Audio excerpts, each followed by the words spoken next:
इस वीडियो में NCERT 10th class विज्ञान अध्याय 6 जैव प्रक्रम, इस अध्याय के पेज के सभी प्रश्न को हम लोगों ने उत्तर के साथ समझ लिया है।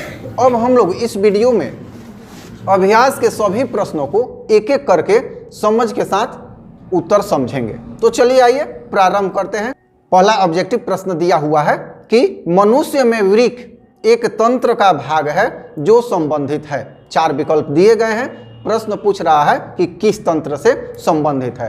तो इन चारों प्रश्नों में ये विकल्प आप देख सकते हैं कि यह किससे संबंधित है, तो यह उत्सर्जन तंत्र से संबंधित है। दूसरा प्रश्न है पादप में जाइलम उत्तरदायी है, अर्थात किसके लिए उत्तरदायी है। इसमें भी 4 विकल्प आपको दिए गए हैं।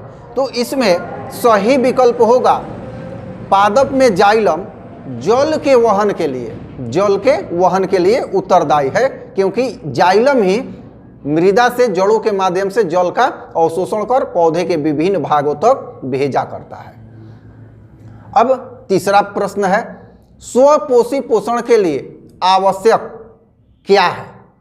इसमें कुछ विकल्प दिए गए हैं। तो स्वपोषी पोषण के लिए कार्बन डाइऑक्साइड, जल, क्लोरोफिल, सूर्य का प्रकाश, अर्थात जितने भी विकल्प दिए गए हैं यहां सभी विकल्प स्वपोषी पोषण के लिए आवश्यक है।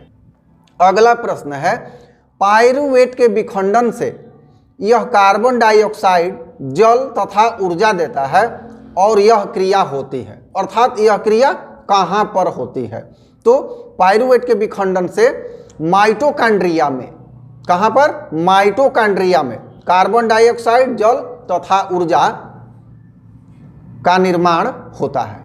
5वां नंबर प्रश्न है हमारे शरीर में वसा का पाचन कैसे होता है, यह प्रक्रम कहां होता है। तो यहां इसमें 2 प्रश्न दिया हुआ है, यह बहुवैकल्पिक प्रश्न नहीं है। एक तो पाचन होता कैसे है और दूसरा होता कहां है।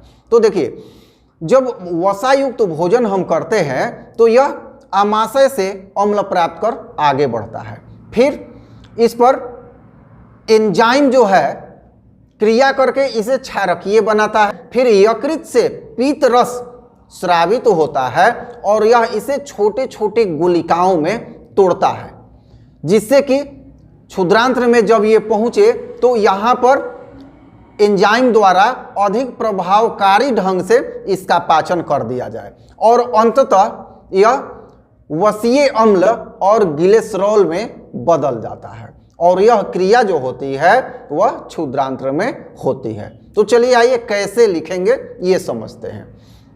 हमारे शरीर में वसा आहार नाल से होते हुए जब आमाशय तक पहुंचता है तो वहां से अम्ल प्राप्त कर अम्लीय हो जाता है, उसे एंजाइम की क्रिया के लिए भी क्षारकीय बनाया जाता है।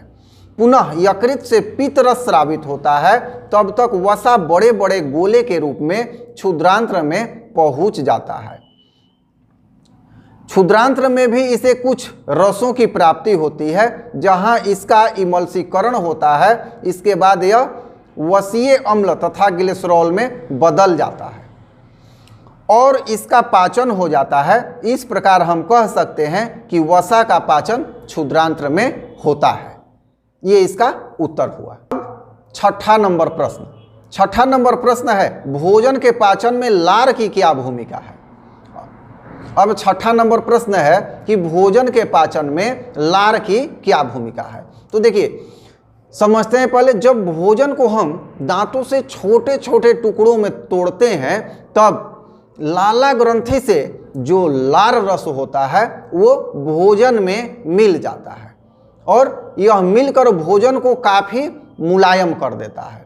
इसमें कुछ विशेष प्रकार के रसायन भी होते हैं जो भोजन को पचाने का काम करते हैं और साथ ही यह इतना मुलायम होता है कि जब भोजन को हम निगलते हैं तो यहाँ आहार नाल को यह कोई क्षति नहीं पहुँचाता है और भोजन आसानी से अंदर आहार नाल में नीचे की ओर चला जाता है।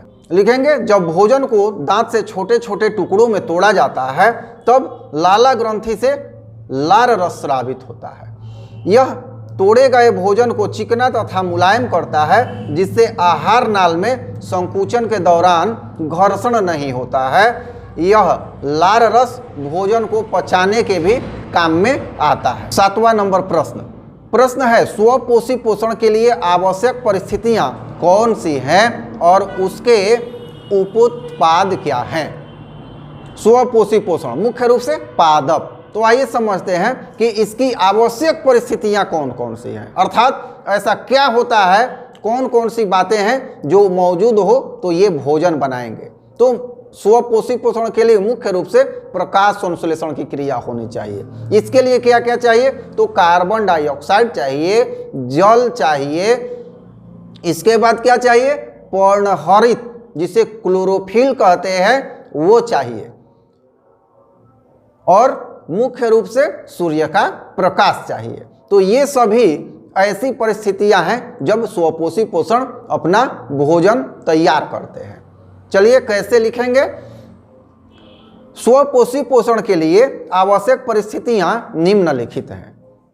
पहला है जल। प्रकाश संश्लेषण की क्रिया में जल का होना आवश्यक है। दूसरा बिंदु है सूर्य का प्रकाश। स्वपोषी पोषण के लिए यह आवश्यक है कि पादप को सूर्य का प्रकाश मिले। तीसरा बिंदु है क्लोरोफिल। प्रकाश संश्लेषण की क्रिया के लिए क्लोरोफिल का होना अति आवश्यक है। और यहां चौथा बिंदु है CO2 अर्थात कार्बन डाइऑक्साइड। स्वपोषी पोषण के लिए कार्बन डाइऑक्साइड बहुत ही अधिक आवश्यक होता है। अब प्रश्न है कि इसके उप उत्पाद, तो इसके उप उत्पाद निम्नलिखित हैं। कौन कौन है। पहला है ऑक्सीजन, दूसरा है ग्लूकोज। अब 8 नंबर प्रश्न है, वायवीय तथा अवायवीय श्वसन में क्या अंतर है। कुछ जीवों के नाम लिखिए जिनमें अवायवीय श्वसन होते हैं। तो यहां पर पहले हम समझ लेते हैं कि जो श्वसन ऑक्सीजन के उपस्थिति में होता है उसे वायवीय श्वसन, और जो श्वसन क्रिया ऑक्सीजन की अनुपस्थिति में होता है उसे अवायवीय श्वसन कहते हैं। इन्हीं दोनों को लिखना है। तो देखिए वायवीय श्वसन जो है वह ऑक्सीजन स्थिति में तो होता ही है। इस श्वसन क्रिया में कार्बन डाइऑक्साइड, जल तथा ऊर्जा का निष्कासन होता है, जबकि अवायवीय श्वसन में एथेनॉल, कार्बन डाइऑक्साइड तथा ऊर्जा का मोचन होता है। कैसे लिखेंगे वायवीय तथा अवायवीय श्वसन में निम्नलिखित अंतर है। पहला वायवीय श्वसन, जो श्वसन ऑक्सीजन की उपस्थिति में हो उसे वायवीय श्वसन कहते हैं, तथा इस श्वसन क्रिया में कार्बन डाइऑक्साइड, जल तथा ऊर्जा का निष्कासन होता है। दूसरा है अवायवीय श्वसन, तो जो श्वसन ऑक्सीजन की अनुपस्थिति में हो उसे अवायवीय श्वसन कहा जाता है। इस श्वसन क्रिया के फलस्वरूप एथेनॉल, कार्बन डाइऑक्साइड तथा ऊर्जा का मोचन होता है। अब यह कहाँ होती है, किन जीवों में होती है, ये बतलाना है। तो यह मुख्यतः ईस्ट में और फीता कृमि में होता है। ये आप याद रखिएगा, ईस्ट और फीता कृमि। तो इस वीडियो में हम लोग इतने ही प्रश्न को रखते हैं। शेष और बड़े बड़े प्रश्न हैं जिनमें काफ़ी अधिक समय लगेगा और विस्तार से समझना भी है। बड़े बड़े प्रश्न हैं तो उनको इस वीडियो के भाग 2 में हम लोग समझ लेंगे। धन्यवाद।